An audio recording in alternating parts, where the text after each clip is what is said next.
Welcome to AHS 426, your favorite news channel reporting on European history from the land of Seelenbacher. I'm your host, Steph, and here's your other host, Lauren. For today's topic, we're going to be talking about the poor living conditions that European peasants were subjected to in the centuries before the agricultural revolution. In the 1700s, peasants were left without living conditions and were often little better than their feudal ancestors during medieval times. With more on this topic, here is our meteorologist Sunny Day about the weather during this time. Well, it was cloudy, but not with the chance of meatballs. No, seriously, what is wrong with the weather? The weather conditions in most of Europe were not beneficial for farming. It was either pouring rain, which caused seeds to rot, or experienced droughts, which withered crops. Ineffective harvests, combined with the persistent bad weather, produced a devastating decline of food production and a spike in food prices. Thank you, Sunny Day. Now on to Rachel with more details about the lives of peasants. Rachel, how were the peasants in Western Europe? Dying. And how were the peasants in Eastern Europe? Dead. All right, thank you, Rachel. That was very informative. You know, Steph, peasants really had it tough. I agree. Despite the countless hours of work that both men and women spent in the fields, the amount of good food, warm clothes, and decent housing were extremely low. Moreover, the terrible weather conditions described earlier by Miss Day caused poor harvests and famine about every 8 to 9 years. The unbalanced and inadequate food in famine years made many people, especially peasants, very weak and therefore susceptible to illness.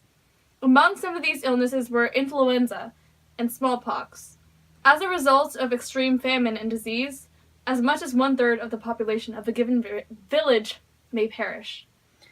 Yeah, I mean, that sucks for the farmers, at least. Anyway, speaking of famine, here's a quick word from one of our sponsors. Famine food. You gotta do what you gotta do to survive. Are you starving? Is the wheat too expensive for your low peasant income? Well, look no further than your local forest.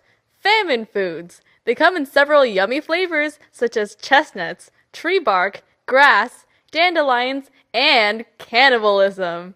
Enjoy a cheap, easy way to evade starvation. Side effects include dysentery, intestinal ailments, influenza, smallpox, and death. Welcome back. And first up on our segment is the evolution of farming systems. We are currently live with Rachel 2.0 with the story.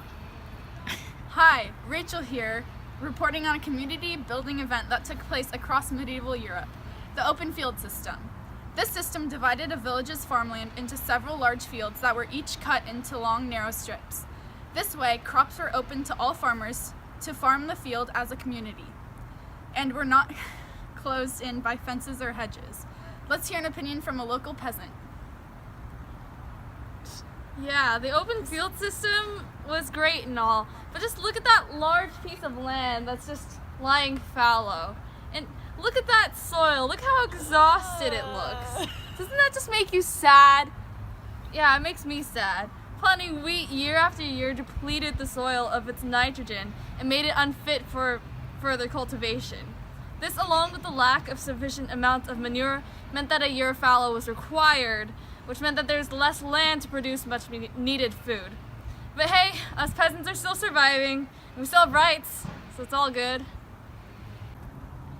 Over time, 3-year crop rotations were developed by farmers, which consisted of a year where they planted wheat and rye, then a year of beans and oats, and then a year of fallow. Even though farmers created crop rotation to increase produce, the starving population was still forced to leave 1/3 of cropland empty due to nitrogen depletion. If only there was a way to replace the year of fallow with another year of cropping. Villages maintained open meadows for hay and natural pasture known as the common lands, which the community's livestock would graze and reside. It was mainly for draft horses and oxen, but open to cows and pigs of the community as well. Now I'll hand it over to Seth, who is on site with an Eastern and Western peasant. Thank you, Steph. Western peasant, why don't you tell us a little bit about what's been going on? Well, the states and the landlords continue to levy heavy taxes and high rents, stripping us peasants of much of our little money. Thank you. Now let's hear it from our Eastern peasant. In general, it was us, the Eastern European peasants, who were worst off due to the fact that we were serfs, bound to our lords in hereditary service, and that there were barely any limitations on how much forced labor a lord could require from us with little pay. This was due to the stricter nature of Eastern European absolutism. Not that anyone's keeping track or anything, guys, And in response, Western peasant? Although we experienced better social condition in Western Europe, where we were generally free from serfdom, we were still subjected to poverty. We had to pay heavy taxes, the church tithe, and dues to the lords, as well as saving seeds for the next season. This left us with only half of our crops for our own use. Guys, I found a crop, and I'm not gonna starve today. I'm so happy. That's Oh great my to God. hear, Eastern peasant. Go. I had to have. Yeah. Oh man. Back to you in the studio. Unfortunately, these challenges faced by peasants all over Europe were difficult to overcome since the social and political situations enabling this lifestyle were deeply rooted and due to the fact that any protests could be easily crushed.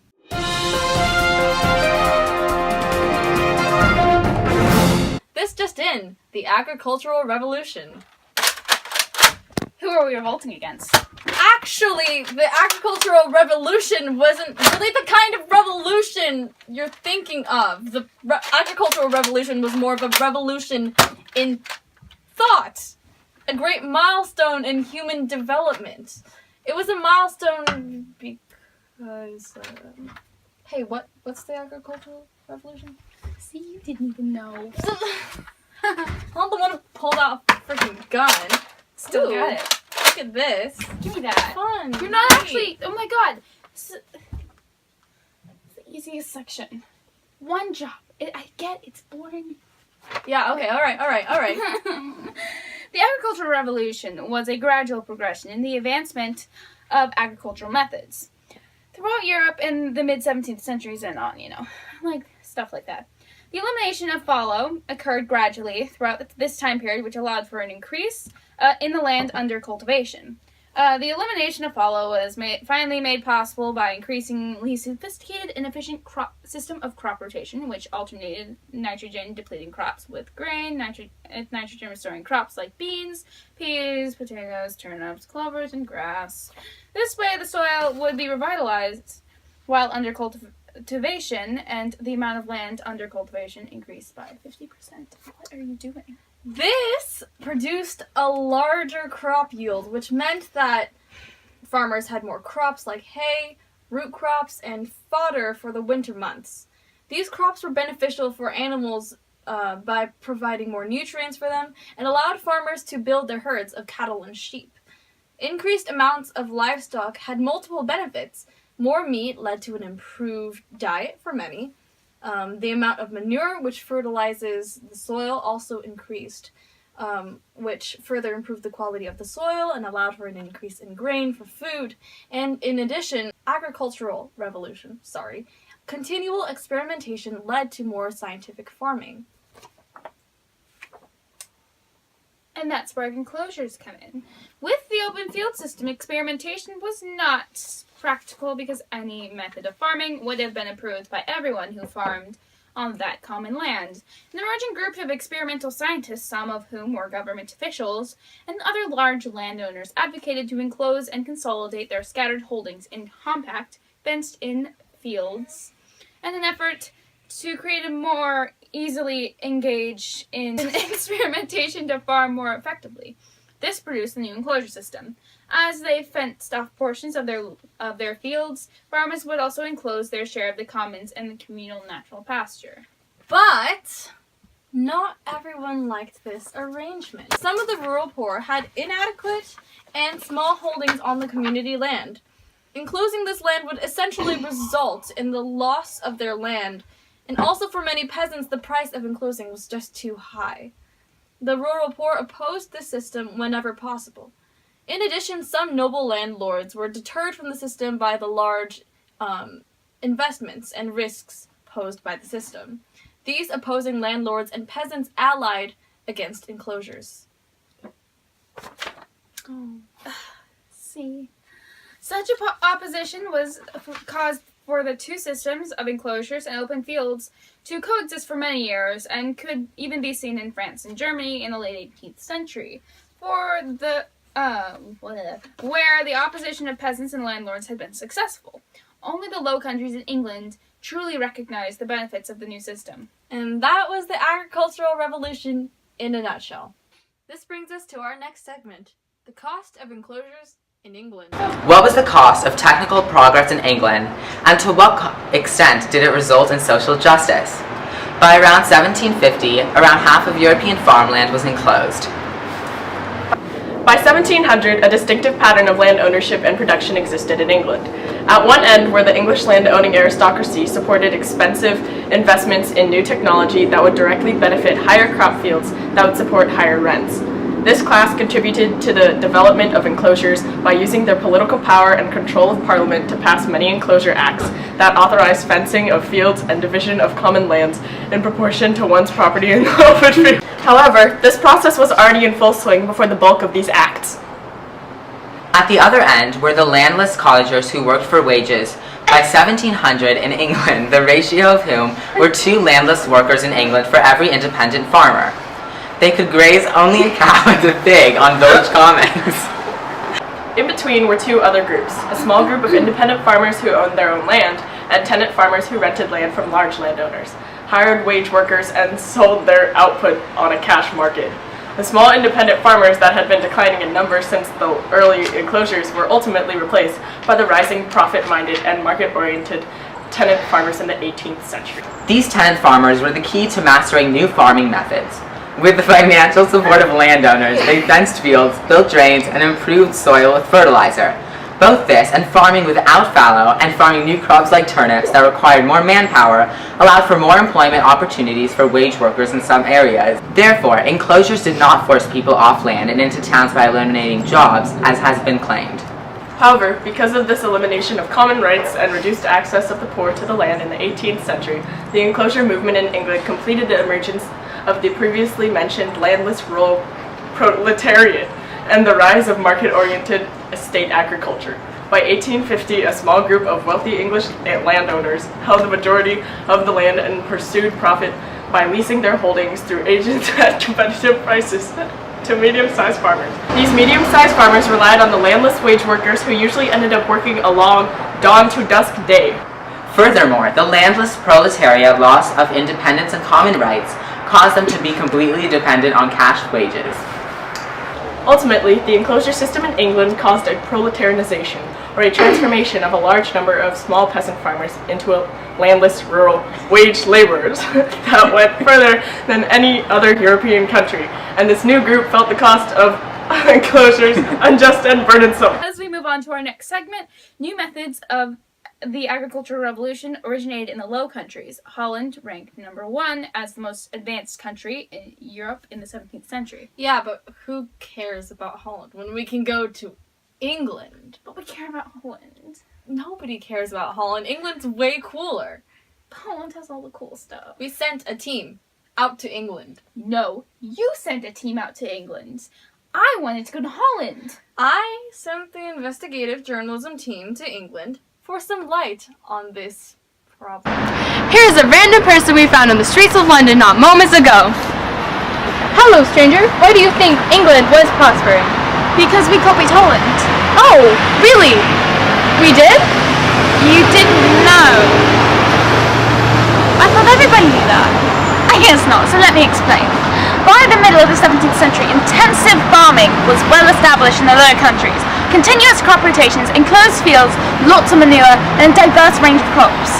One reason for early Dutch leadership in the agricultural branch was that from early on, it was one of the most densely populated regions of Europe. To support this population, they needed to obtain maximum yields from their land. In the 17th century, large amounts of Holland had been sea and marsh. To increase the amount of arable land, Dutch experts began steadily draining marshes and swamps. This pressure from populations also resulted in growth of cities and towns. For example, because of the commerce and overseas trades, Amsterdam's population grew from 30,000 to 200,000 inhabitants from its golden age in the 17th century.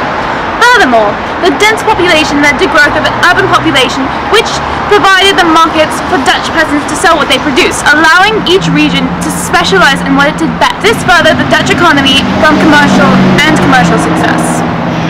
And how did England play on this? Well, the English were great students, and copying isn't that the best form of flattery?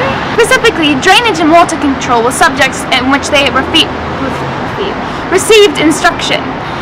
In the first half of the 17th century, Dutch engineers made great contributions to draining the marshes and plains of rainy Europe. Thank you. There are many famous Dutch engineers. To learn more about some of these important figures and other important innovators that contributed to the agricultural revolution, we hand it over to Alex Trebek, who will host a wild round of Jeopardy with 3 lucky contestants. Hello folks and welcome to Jeopardy! I'm your host, Alex Trebek. In this high-stakes game show, 3 contestants must identify influential figures and important terms that relate to the agricultural revolution. Our 3 categories are science, innovators, and engineers. Let's begin. Isabella, what category would you like to choose? I'll take engineers for 200. This Dutch engineer directed the largest drainage project in Yorkshire and in Cambridgeshire, which provided 40,000 more acres of land for cultivation in England. Who is Cornelius Bermuden? That's correct. Okay, now moving on. Isabella, your choice again. I'll take innovators for 300. This innovator that lived from 1674 to 1741 was part of the early Enlightenment in that he was critical toward accepted farming ideas and improved them through research using the scientific method, and advocated sowing seed with drilling equipment rather than scattering seeds by hand to distribute seeds at even lengths and ideal depths to produce maximum crop yields. Who is Jethro Tull? Part crank, part genius. That's correct. Okay, settle down. Now, on to the last question. This gigantic new species of ox was the result of the newly emerged technique of selective breeding of oxen from the old shorthorn breed.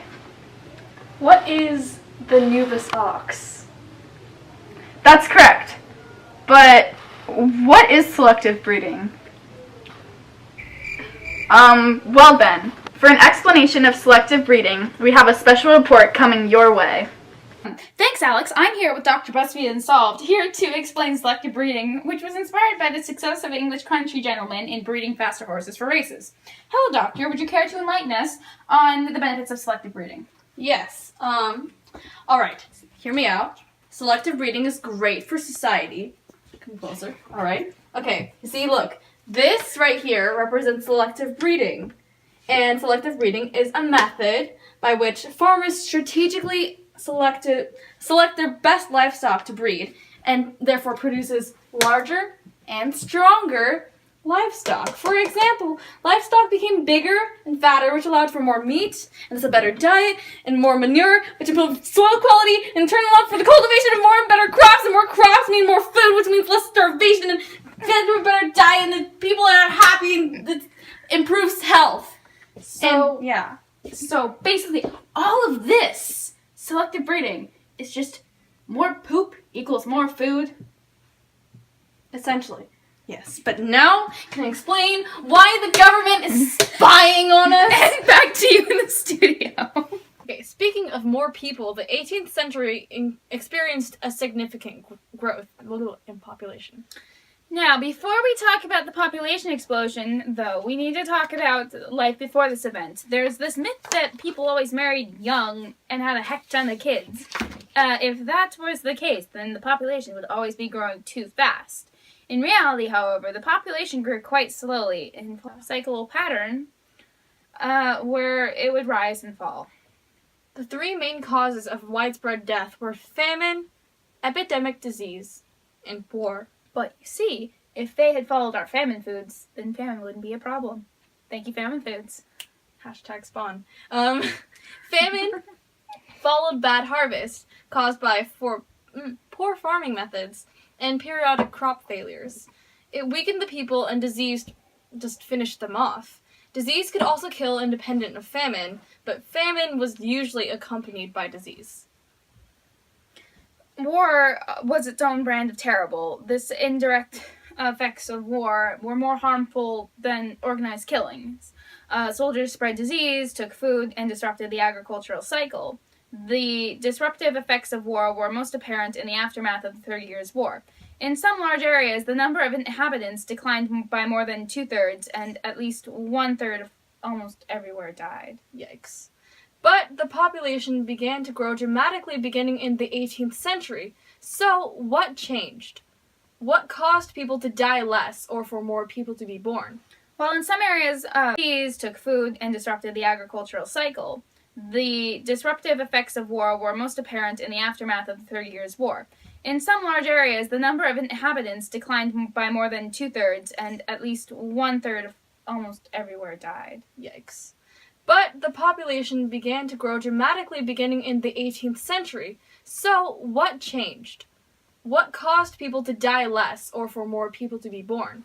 While in some areas, some women did have more babies because they were marrying earlier, the main cause was a decline in mortality rates. The bubonic plague disappeared. After a particularly nasty outbreak in 1721, the plague simply never fell on Western and Central Europe ever again. One contributor was the stricter measures of quarantine in the Mediterranean ports, but chance and good luck were really more important. Now we understand that the black rat played a large part in the spreading of the bubonic plague. Since it carried fleas, which in turn carried the disease, the black rat would have continued roaming around Europe, spreading the plague if a new challenge hadn't appeared. The Asiatic? Asiatic. Yeah. The Asiatic brown rat. Dun, dun, dun. Ba-dum. This new species began to drive out and eliminate the disease-carrying black rat. Additionally, brown rats host a different species of flea, which carry the bubonic plague more poorly. What? That's not... I know. Which carried the plague poorly, and also it had little taste for human blood. Advances in medical knowledge really didn't do much. A vaccination against smallpox was found, but really only had an impact in England, and therefore didn't contribute much to the general population of Europe. However, improvements in water supply and sewerage, frequently promoted by absolutist monarchs, bettered public health and reduced diseases like typhoid and typhus. This and the drainage of swamps also reduced the insect population, which played a role in transmitting common diseases. Another contributor to the population explosion was the building of canals and roads, which lessened the impact of local crop failure and famine. In other words, localized starvation became less frequent. Wars also became more gentlemanly and less destructive, and spread of fewer epidemics. New foods were introduced from the New World. These changes limited the impact of the three scourges: disease, famine, and war. The growth of population also meant that there were more rural workers with little or no land, and which in turn caused industry to develop in rural areas. A new system grew because of the increased need for employment on behalf of the poor in the countryside, and capitalists from the city were more than willing to employ the rural poor, often at lower wages than the typical urban worker. This new system was called the cottage or domestic industry. One of its most significant effects was the mechanized factories grew out of a vibrant industrial tradition. Therefore, this development was also referred as proto-industrialization, for it was a stage of rural industrial development, with wage workers and hand tools that preceded the emergence of large-scale factories. This was a period of almost industrialization that eventually led to the Industrial Revolution. It involved hand tools as opposed to machines. Contemporaries called it the putting out system. Now let's turn to Monica for a deeper look into the cottage industry.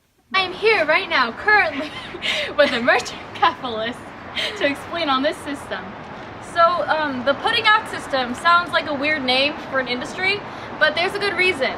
The two participants in the putting out system were the merchant capitalist and the rural worker.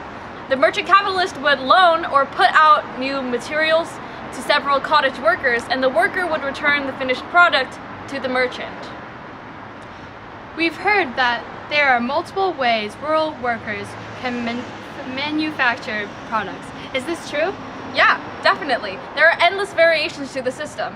Sometimes rural workers would buy their own materials, sometimes they work in groups. In all cases though, this system was an early form of capitalism. The merchant capitalists needed large amounts of capital and sought to increase profits and capital in their businesses. And can you explain the success of this system? This system grew because it had competitive advantages. There was an abundance of underemployed labor, and there was a higher degree of flexibility, whereas guilds maintained quality but discouraged the development of new methods, and many different kinds of goods were produced. The putting out system did not spread across Europe evenly. It was most successful in England, where it first appeared. It was particularly successful in spinning and weaving of woolen cloth. France under Louis XIV wanted to keep guilds because it allowed for easier taxation. Eventually, the pressure of rural poverty was too great, and the French government began to encourage the growth of cottage manufacture and reduce the power of guilds. Governments in the Low Countries and Germany also gradually reduced the power of guilds. The latter part of the 18th century witnessed a remarkable expansion of rural industry in certain densely populated regions of continental Europe. Thanks, Steph. The textile industry was not just an economic system, but a way of life, as seen through the cottage of the English rural textile worker. They lived in small, often one-room cottages with few windows and limited space. Out of the few pieces of furniture in the cottage, the loom was the largest and most important. Aside from John Kay's invention of the flying shuttle in the early 18th century, enabling the weaver to throw the shuttle back and forth between the threads with one hand and produce a wider piece of cloth, the loom stayed as it had been for much of history. The cottage was also equipped with spinning wheels, tubs for dyeing cloth and washing raw wool, and carding pieces to comb and prepare for the raw material. All of this equipment were required due to the fact that the cottage industry was a family enterprise in that all members of the family helped out. Each family member had a task, including the very youngest and the very oldest. The women and children prepared the raw material and spun the thread, and the man of the house wove the cloth. The fact that the entire family was involved in this industry encouraged cottage workers to marry early and have large families. After beating the dirt from the raw cotton, it was cleaned with strong soap in a tub where children had the responsibility of treading on the cotton, their feet functioning like an agitator in a washing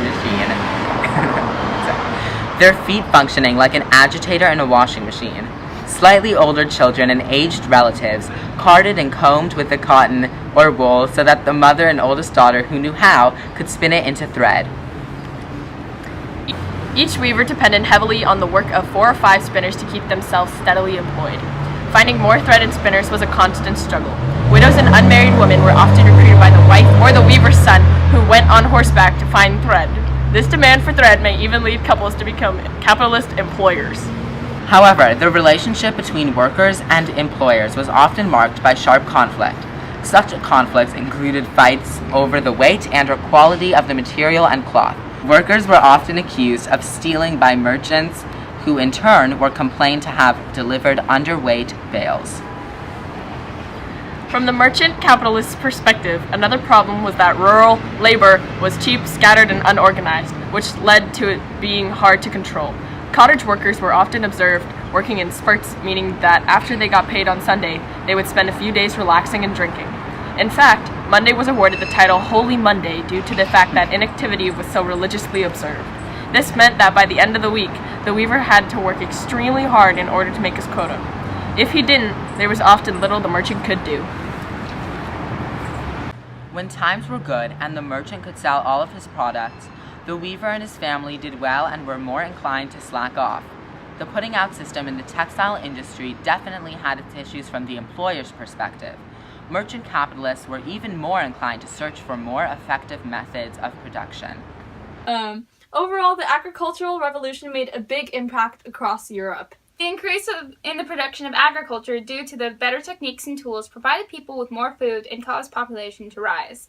In addition, more food caused prices to drop, which meant that more people could spend more money on consumer goods. Larger farms began to dominate agriculture through their machines and scientific farming. As the amounts of small farmers declined, they moved closer to cities and caused populations of cities to increase. And that's our show. Catch us tomorrow when we talk about the Atlantic trade. I'm Steph. And I'm Lauren. Good night.